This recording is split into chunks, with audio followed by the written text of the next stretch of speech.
मित्रांनो, सध्या देव माणूस मालिकेचा मधला अध्याय सुरू आहे आणि ही मालिका आता बंद होण्याच्या मार्गावर आहे. तर काय आहे बंद होण्यामागचं कारण ते आपण अगदी पाहणार आहे.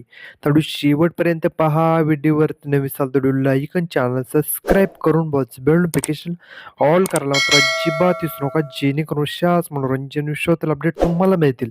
मित्रांनो, देव माणूस मालिकेचे याआधी 2 भाग प्रेक्षकांच्या भेटीला आले होते आणि या दोन्ही भागांना चांगला प्रतिसाद मिळाल्यामुळे पुन्हा एकदा निर्मात्यांनी देव माणूस मालिकेचा मधला अध्याय सुरू केला आहे.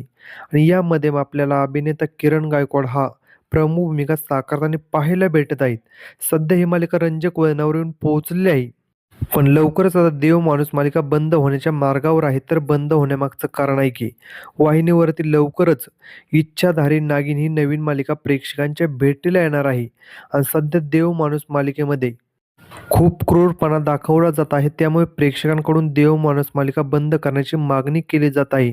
आता नवीन मालिका सुरू होणार असल्याने देव माणूस मालिका बंद होणार असल्याची शक्यता आहे. तर मित्रांनो, तुम्हाला काय वाटतं? इच्छाधारी नागिन ही नवीन मालिका सुरू होणार असल्याने देव माणूस मालिका बंद केली पाहिजे की चालू ठेवली पाहिजे?